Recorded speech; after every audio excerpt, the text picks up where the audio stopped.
The ribbon was pale blue, the color of a sky seen through old glass, and it was gone. Clara Morrow noticed it on a Thursday morning in October, which was not the morning she would have chosen to notice anything at all. The household was in its particular state of controlled disorder that preceded a visit from Miss Dorothea Kendrick and her mother, and Clara had already carried 3 ewers of hot water to the guest chambers and remade 2 beds whose linens had not been pressed to Lady Isabel's satisfaction. Her back ached from the hip down. Her hands were reddened at the knuckles from the cold. Outside the servants' quarters, which had no fire until well past 6. She had been awake since 4:30, as she was every morning, and the small ribbon that she used as a marker in the novel she kept beside her bed. A novel she was allowed to borrow from the library on Mrs. Debla. Hall's authority alone was not where she had left it. She did not linger on its absence. She had no time to linger on anything. She tucked the worn corner of the page instead, set the novel precisely on the shelf beside her bed, so that it would not appear disordered when the other girls came in, and went back to work. It was not until the afternoon that she understood what its absence meant. Lady Isabel Ashmore summoned her to the drawing-room at 3:30, which was an unusual hour. The household staff were rarely summoned to the drawing-room at all. The drawing-room was where Lady Isabel received her acquaintances and managed her correspondence, and Clara's duties in that room were limited to the morning fires and the occasional arrangement of flowers cut from the kitchen garden.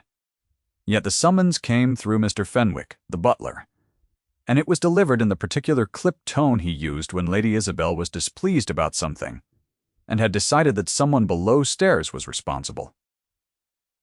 The ribbon was on the small side table beside Lady Isabel's chair. Marred, it lay there as though it had always belonged to that surface, between a china dish of calling cards and a glass paperweight that had been a gift, Clara had heard, from the late Earl. It was very small and very pale, and it looked, in the afternoon light, from the tall south windows, like a piece of sky that had drifted loose. Clara recognized it at once. She could not say how precisely, since a blue ribbon was a blue ribbon, except that she knew its particular length, and the slight fraying at one end where she had pulled it too hastily through her fingers, and the faint ink stain near the center from a night she had fallen asleep, with her thumb still on the page. Lady Isabel did not speak immediately. She allowed the silence to settle as she always did, with the economy of a woman who had learned that silence did its work faster than words. "You will recognize this," she said at last.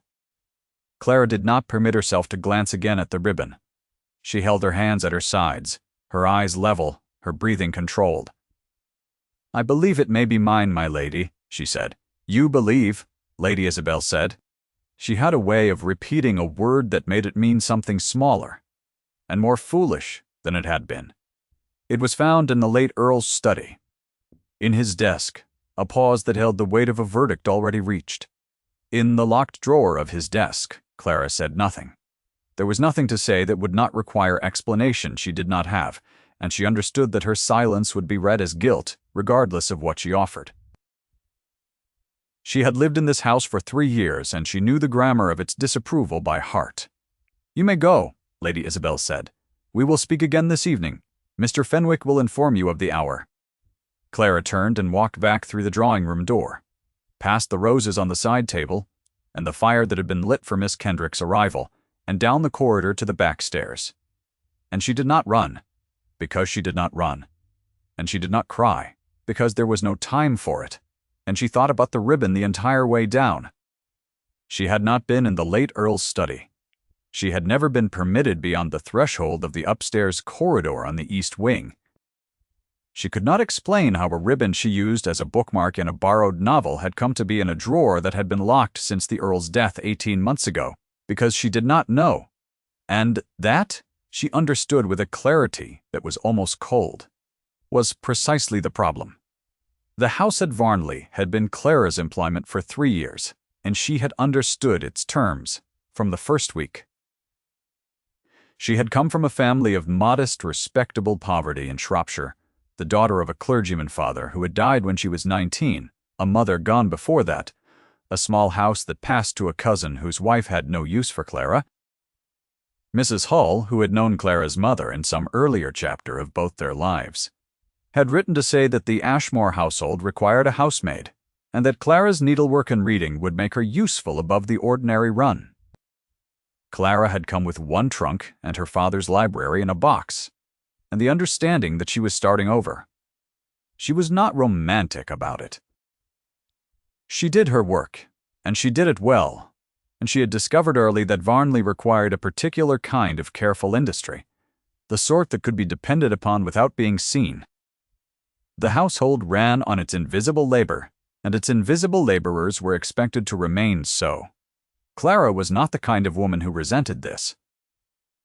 She had grown up in a household where labor was also invisible because it was simply done, and she understood the difference between work that was valued and work that was noticed, and she had made her peace with the distinction. She polished the grates in the morning rooms before 6.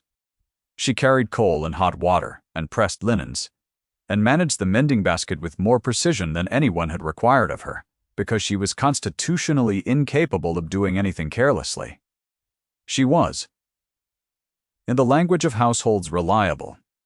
This was its own form of worth, even when it went unnamed. Lady Isabel did not dislike Clara. Lady Isabel did not notice Clara. There was a distinction, and Clara had come to understand it, and to perform her function within it, with a dignity that was entirely her own, and that no one had given her, and no one could take. Mrs. Hall had noticed her. That was enough. The housekeeper was a spare woman of 60, with a limp from a childhood injury, and a habit of speaking only when speech was genuinely necessary, which Clara had come to find deeply restful. She had, in Clara's second month, handed her a key to the servants' library with no explanation beyond, "You might as well use it," and that had been the only formal kindness Clara required. She used it every evening she could, and she chose carefully, and she left the books precisely as she found them, and she returned them promptly, and she told no one, because the less she was noticed, the longer the arrangement would hold. It had been Lady Eleanor who had changed the arrangement, not deliberately, but Lady Eleanor Ashmore, the Earl's wife, had been ill for most of Clara's third year in the house, a gradual declining that the household described in lowered voices as a weakness of the chest. She had been 28, slight, with a pallor that suggested she had been beautiful before the illness and would have remained so had the illness permitted it. Her husband had been away for much of her illness, managing a difficulty on a distant property, and then managing his grief at her condition from a careful distance, and the household understood without discussing it that they had been an arranged match that had not deepened into warmth. Lady Eleanor was not unhappy in any dramatic way. She was simply thin and pale and increasingly quiet, and she read when she was well enough, and she was confined to her rooms when she was not. Her attendants were supplemented eventually by whoever could be spared for an afternoon. Clara had been spared twice, and then again, and then it had simply become the arrangement that she would sit with Lady Eleanor in the afternoons, when the nurse needed her meal and the lady's maid needed her rest. Lady Eleanor could not speak at length but could listen, and she had asked Clara, in a voice that required significant effort, whether Clara might read to her.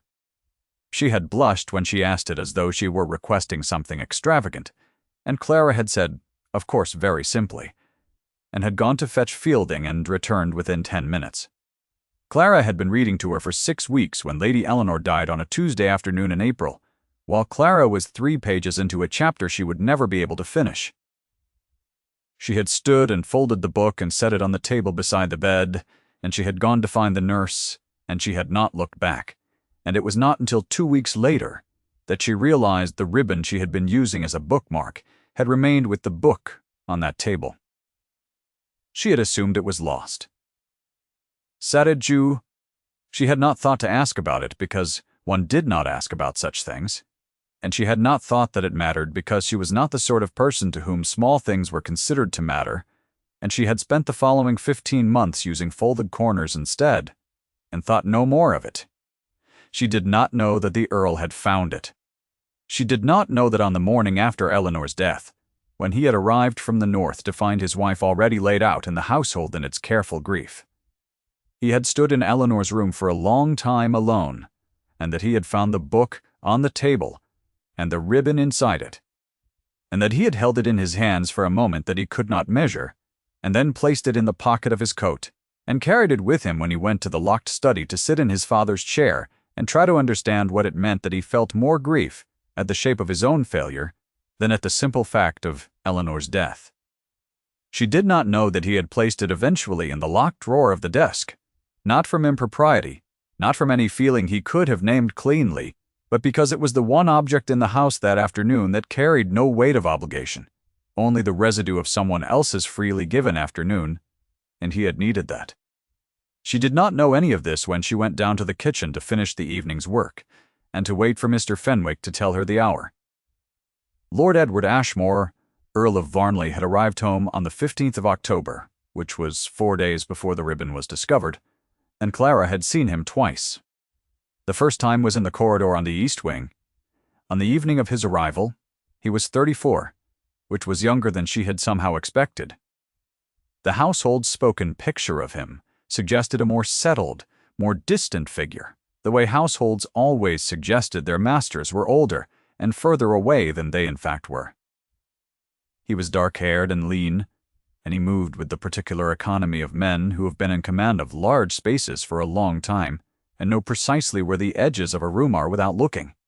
He had been walking in the direction of the study, his study now, the one that had been his father's and was being gradually, carefully reclaimed, and Clara had been carrying a stack of folded linens to the press at the end of the hall, and they had met at the turning. He had stopped. She had stopped. She had said, "Good evening, my lord," and moved to the side of the corridor to let him pass, and he had not passed immediately. He had stood very still for a moment in the way she would come to understand was particular to him, as though some internal calculation was completing itself before his body was willing to move, as though he was deciding something and would not act until the decision was made. Then he had said, "Good evening," and walked on. She had heard nothing particular in it. He was the Earl, recently bereaved, recently returned, and the household was arranged around his comfort, and she was arranged inside the household, and that was the extent of it. The second time was in the library. Mrs. Hall had fallen 3 days after Lord Ashmore's return. Not badly. A turned ankle on the back stairs, nothing broken, but badly enough that she was confined to her sitting room for a week, and it was Clara's habit, in the hour between the end of the afternoon duties and the beginning of the evening ones, to stop there. Mrs. Hall did not ask for this and would not have asked for it, but she did not refuse it. And Clara had discovered that Mrs. Barr Hall preferred sensation novels to the kind of domestic fiction one might have expected, and had been supplying them at a reliable rate for 2 months, on the third afternoon of Mrs. Bicey Hall's confinement. The library door was ajar when Clara passed it, and she went in to return the volume she had borrowed and to select the next. The library at Varnley was a room that Clara had been privately grateful for since the first week, floor to ceiling on 3 walls, with a rolling ladder on the east side and a window on the south that caught the afternoon light and held it past 4 o'clock, which was later than any other window in the house. She had developed over 3 years a set of routes through its shelves that took her from the most reliable novels in the east corner to the natural histories on the north wall. And she went to them now, with the efficiency of someone who knows a room well and does not need to look up. She settled herself on the small chair near the south window, where the afternoon light came in longest, and opened to the first chapter of the new volume, and began. She gave different voices to the characters when she read aloud. She had always done this, since her father had read to her in this way, and she had never considered it affected or excessive, because it simply helped her follow the story, and no one was listening. She gave the heroine a steady, quiet voice, and the villain a different register, and the comic solicitor a distinctive cadence, and she was deep in the second chapter, when she heard a sound near the door and looked up. Lord Ashmore was standing in the doorway. He was not embarrassed. He did not apologize. He simply stood there, and his face was very still in the way it was always still. But something in it was different, and she could not name the difference except that his eyes were not the eyes of a man who was displeased. She felt the heat come into her face. Immediately, she stood. The book fell off her knee. She caught it. "My lord," she said, "I beg your pardon. I was returning the volume, and I did not know you were." She stopped because the explanation was not improving. "How long have you been reading aloud to Mrs. Hall?" he said. The question was unexpected. She answered it honestly, as she answered most things. "She does not like to ask, so I do not offer. I simply appear."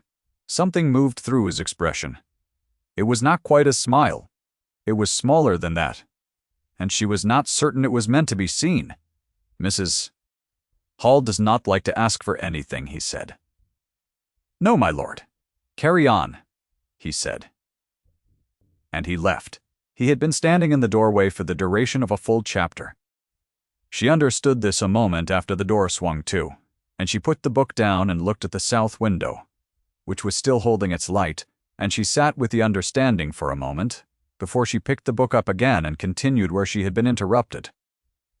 She sat very still in the chair, afterward the book in her hand, her heart doing something her mind had not authorized.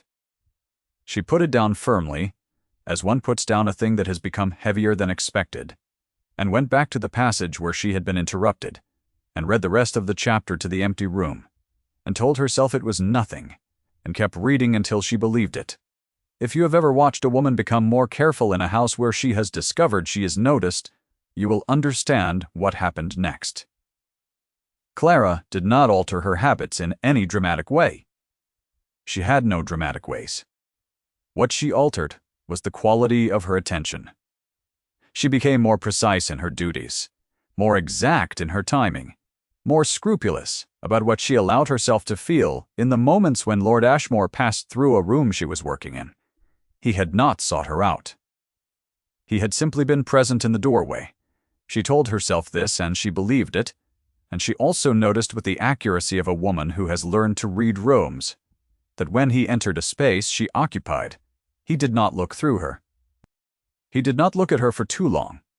He looked at her for exactly the length of time that acknowledged her existence without making it a performance, and then he looked elsewhere, which was itself a specific and careful thing. Miss Dorothea Kendrick arrived on the 16th of October with her mother, and a quantity of luggage that suggested a stay of at least 3 weeks.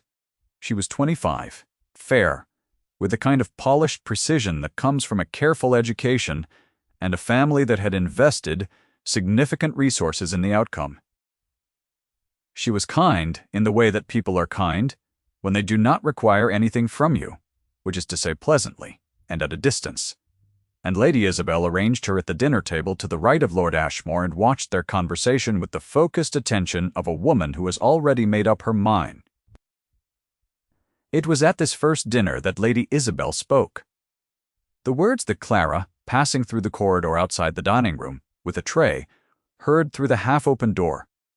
"Dorothea has been asking after the household arrangements," Lady Isabel said, in the particular tone she used for observations that were meant to sound casual, and were not. "I told her we manage very smoothly, though, of course, some of the staff require closer management than others. The mending girl, for instance, has developed certain habits I have been meaning to address." Clara did not hear Miss Kendrick's reply. "Claire." She moved on, and her face did not change. And she set the tray on the sideboard at the end of the hall with great care, and she did not think about the words until she was in her room that night, with the door closed and the candle guttered. She thought about them for longer than she should have. She thought about what it meant to be reduced to a label, the mending girl, as though the mending were all of her, as though the mending were the most she had to offer the world. And she thought about her father, who had called her his best reader, and about Eleanor Doler, who had reached for her hand once in the last week and said thank you in a voice that cost her. And she thought that the hierarchy of this world had decided what she was, and she could not change its mind, but she could continue to know what she knew. She blew out the candle and went to sleep, and rose at 4:30 and went back to work. The household settled into its rhythms around the Kendrick visit. Miss Kendrick walked with Lord Ashmore in the gardens in the mornings, which was Lady Isabel's arrangement, and she played pianoforte in the evenings, which she did competently. Lord Ashmore was present at these occasions in the way that he was present at most things. Physically exact, emotionally unreadable, his attention impossible to track. He did not seek Miss Kendrick out. He did not avoid her. He was polite in the way that men of his station were trained to be polite, which was thoroughly and without warmth. And Clara watched none of this, because it was not her place to watch it. There was one morning in the gardens that she could not avoid, because she was crossing the gravel path with a basket of kitchen herbs on the way to the still-room, and Lord Ashmore and Miss Kendrick were coming from the opposite direction, and the path was narrow enough that they all stopped. Miss Kendrick said something bright and social. Clara said good morning to the general air, and moved to step around them, and Lord Ashmore said, "Miss Morrow." She stopped. He had never addressed her directly, except once in the library. "The footing is uneven at the east edge of the kitchen path," he said. "Mind the stones." "Thank you, my lord," she said and went on. It was a small thing. It was nothing. It was the kind of warning a responsible landowner gave to anyone crossing uncertain ground, and she told herself this with great firmness as she walked to the still-room, and the fact that it required repetition was itself a form of information she did not permit herself to examine in the daylight. It was the dinner, 4 days later, that brought the second voicing of the label, and this time it was not through a half-open door. Clara had been sent to the dining room to correct an error in the seating arrangement, since Mrs. Barr Hall, confined to her chair, had sent her with a note to Mr. Fenwick about a card that had been misplaced, and Clara had come in during the brief interval before the party was seated. Miss Kendrick and her mother were already present, along with 2 neighboring gentlemen and their wives, whom Lady Isabel had assembled for the occasion, and Lady Isabel was standing at the head of the table, reviewing the arrangement with the focused attention she gave to anything she intended to be perfect. Clara approached Mr. Fenwick quietly and passed him the card. Lady Isabel noticed the transaction. "What is it?" she said. "A correction to the seating arrangement, my lady," Mr. Fenwick said. Lady Isabel looked at Clara with the expression she used for objects left in the wrong place. "The mending girl should not be in the dining room during the guests' hour," she said, addressing this to Mr. Fenwick, and not to Clara, as though Clara were not present and could not hear. "See to it." Clara left. She walked through the door and down the corridor without altering her pace, and she thought, quite calmly, that she had been working in this house for 3 years, and she had never once been in the dining room for any reason other than the one she had just been in it for, and that this did not appear to matter, and that she should not have expected it to. She had corrected an error in the household account 2 months prior that would have left Mr. Fenwick responsible for a discrepancy of £40 that was not his doing, and he had thanked her quietly, and told no one, because that was how things were done. And the correction had gone unacknowledged by anyone above his station, because that was also how things were done, and this was simply the same. She did not cry. There was still no time for it. What she did not know, because she was not present, was that Lord Ashmore had come into the dining room through the connecting door from the hall a moment after she left, and that he had seen the expression on Lady Isabel's face, and that the expression on his own had been very still in a way that was different from his usual stillness, and that he had said nothing then, and said nothing all through dinner, and that his silence was the silence of a man in the process of deciding something he had been putting off deciding. She would not learn this until later. 3 days before the dinner, at which Miss Kendrick was to be formally presented as the intended match, Lady Isabel had not announced this, but the household knew, because households always know the shape of a thing before it is named. Clara was passing the morning room on the way to the linen press when she heard Miss Kendrick's voice through the door. "Lady Isabel says she is quite impossible to manage," Miss Kendrick was saying in the tone of someone sharing received opinion with another guest, her voice carrying the careless ease of women who have never had to calculate what their words cost. A mending girl who thinks herself a reader. Can you imagine? Clara did not hear who she was speaking to. She was 3 steps past the door before the words assembled themselves into their meaning, and then she was 10 steps past it, and she kept walking. because she had learned a long time ago that there was no dignity in stopping, and that the women who would use those words about her had never needed to learn that lesson, and that this was the difference between them, and was not a difference that shamed her. She would discover the following morning that the ribbon was gone. The evening Lady Isabel had promised came at 8 o'clock, and Clara stood in the drawing-room while Miss Kendrick and her mother sat at a polite distance and watched as Lady Isabel laid out her case. The ribbon had been found by a footman clearing the late Earl's study for the housekeeper to assess. The locked drawer had been opened with the estate key set, which Lady Isabel kept in her charge. Inside had been only 2 items, a folded letter that was clearly private, and which Lady Isabel set aside without reading aloud, to her credit, and the ribbon. The ribbon belonged, by its own admission, to Clara. There was only one explanation for how it had come to be there. "You have been in the Earl's study," Lady Isabel said. "You have been in his private correspondence. At the very least, you have been in a room that is wholly beyond your position in this household, and you have left evidence of it. This is not the first irregularity I have noted. You have taken liberties with the library. You have exceeded your role in the sick room. You have developed, in short, a habit of reaching beyond your station, and I will not have it." Clara said nothing. She understood the structure of the accusation with perfect clarity.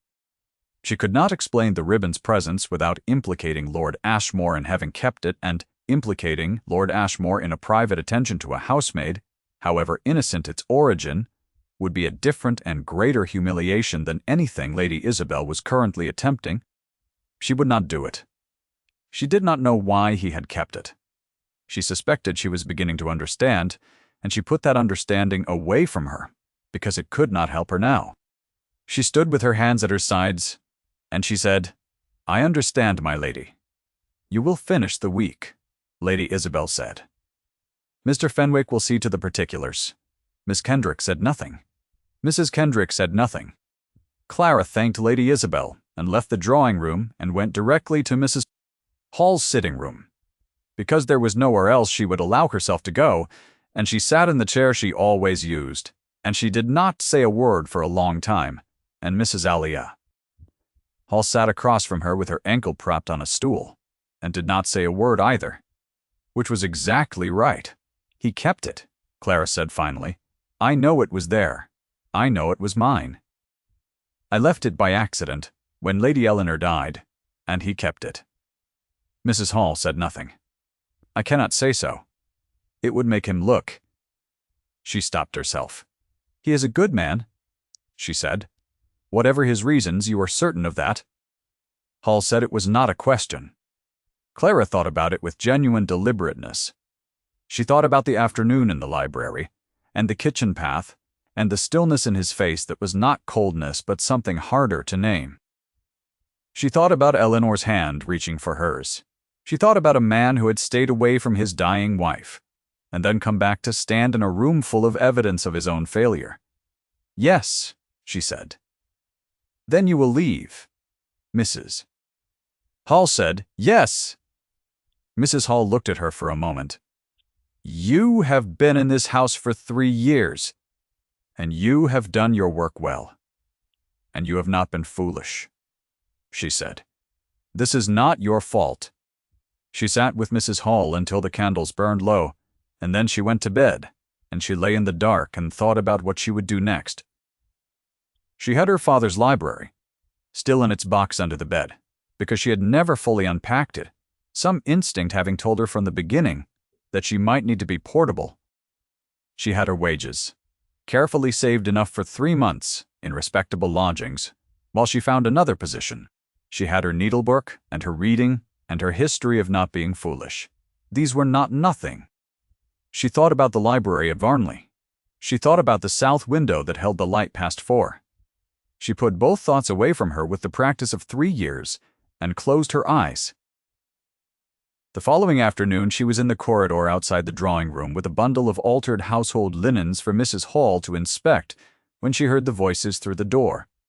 Lady Isabel was speaking, and Miss Kendrick, and 1 or 2 others, a larger gathering than Clara had expected.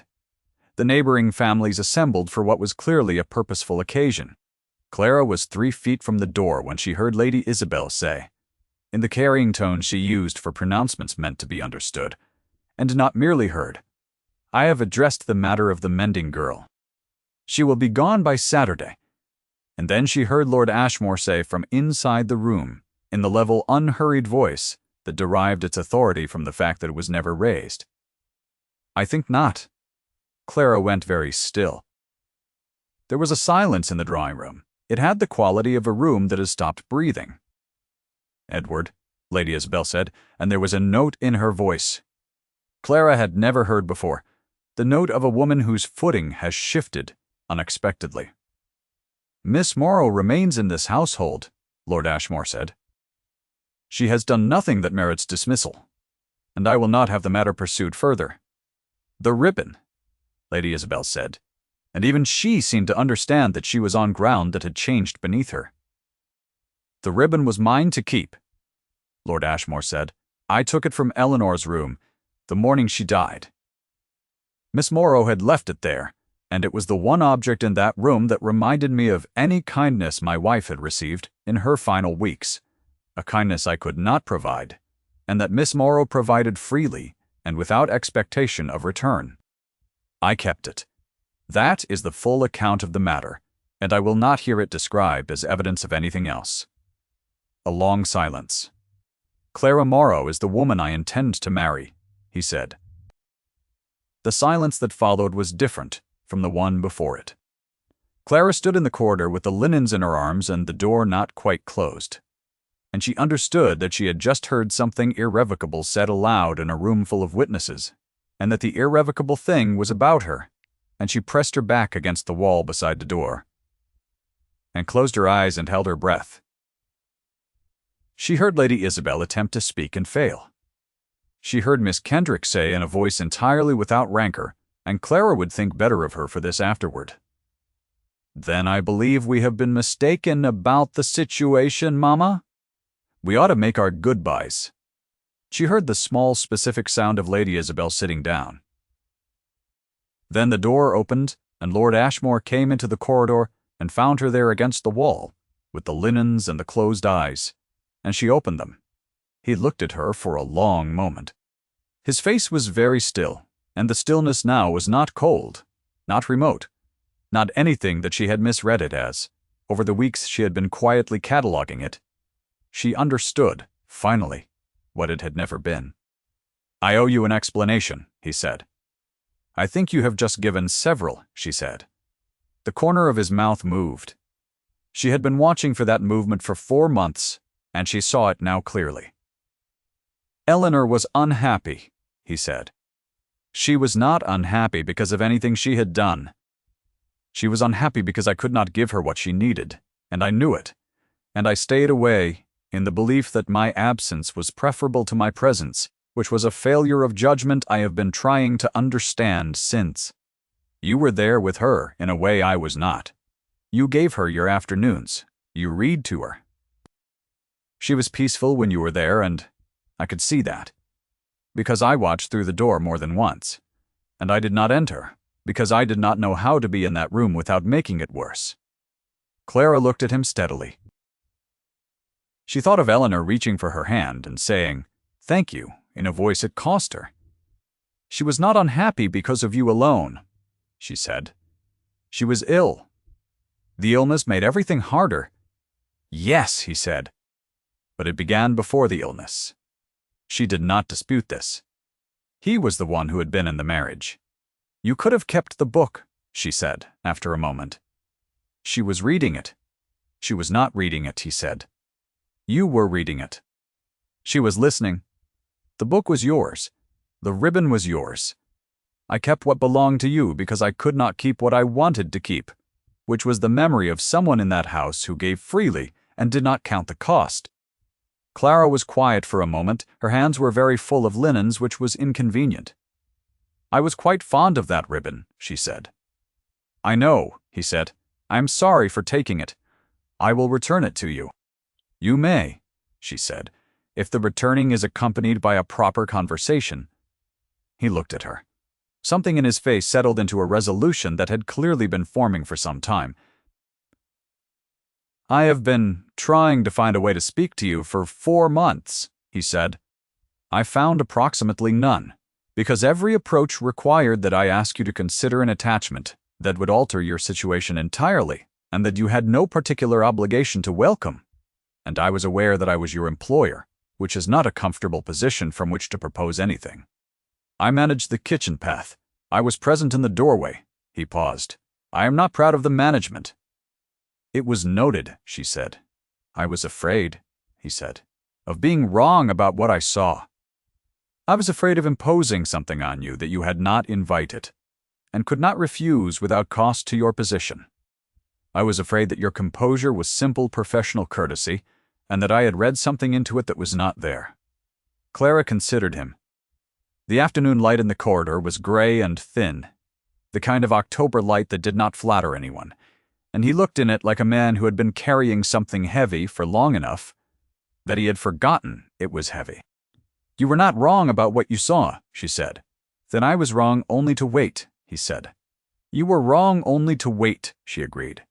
He exhaled. It was a small sound, barely audible, and it undid something in the architecture of the last 3 years that she had not known needed undoing. "I should return these to Mrs. Hall," she said. "Yes," he said. "And then we ought to speak at greater length. There are a good many things you do not yet know about me." "I expect there are," he said, and the corner of his mouth did the thing she had been waiting to see properly, and this time she let herself look at it directly and note it as what it was, which was the expression of a man who has just been given back something he had been afraid of losing. She went to Mrs. Hall's sitting room. Mrs. Hall said nothing, and asked nothing. But when Clara set the linens on the table and sat down in her usual chair, Mrs. Hall poured 2 cups of tea and set one in front of her, and that was its own form of acknowledgement, and Clara drank her tea and looked at the window and allowed herself to feel, very carefully, what it was to have been seen. They were married in the first week of January, quietly. In the church, at the edge of the Varnley grounds, with Mrs. Hall and the elderly vicar's wife and 2 of the neighboring families as witness. Lady Isabel had removed to her own house in Bath before Christmas, with the household's genuine goodwill and a settlement that was more generous than her conduct had merited, which was the kind of mercy Edward dispensed without commentary. She had written once a brief formal letter that acknowledged the situation without warmth, but also without rancor, and Clara had replied with equal formality and equal civility, and the matter rested there, which was a form of resolution she accepted. Miss Kendrick had written a brief, gracious note from her mother's home in Devonshire, expressing her hopes for the match, and Clara had read it twice and believed it, and had set it on the writing table where it stayed for a week before she placed it in the drawer.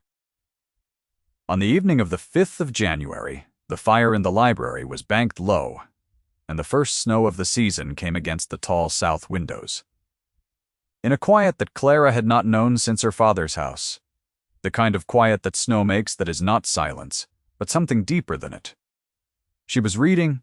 She was always reading. She would always be reading. It was not a habit she intended to relinquish, regardless of her new circumstances, and Edward had made no suggestion that she should. When he came in and sat in the chair across from her, he had been in the study, going through the estate correspondence, and he had ink on the side of his hand, which she had noticed was usual, and she had stopped remarking on it. He set something on the side table between them. It was the ribbon, pale blue, frayed at one end, ink-stained near the center. It lay on the dark wood of the small table like a very particular piece of history, which was precisely what it was. "I promised to return it," he said. She picked it up. She turned it between her fingers and thought about Eleanor and the novel, and the chapter she had never finished, and she thought about a woman in a sick room who had been given an afternoon, and who had reached out her hand to say thank you, and who had been, in that saying, not invisible at all. She thought this was perhaps the truest thing she knew about her own life, that she gave what she had, where she found herself, and trusted that it was sufficient, and that trusting it had not, in the end, made it untrue. She did not replace the ribbon in the book. She wound it once around her wrist instead, and held her hand out toward the firelight, to look at it there, pale blue against her skin. Edward's hand covered hers. She turned her palm and held it. Outside the library windows, the snow fell on the Varnley grounds in the patient way that January snow fell, which was without hurry and without apology. The fire kept its low, steady warmth. Clara did not pick her book up again, and she was not sorry about it. And the ribbon stayed at her wrist. If you stayed until the end of Clara's story, leave a note in the comments about the small thing you would have kept. We will be here for the next one. Bertay.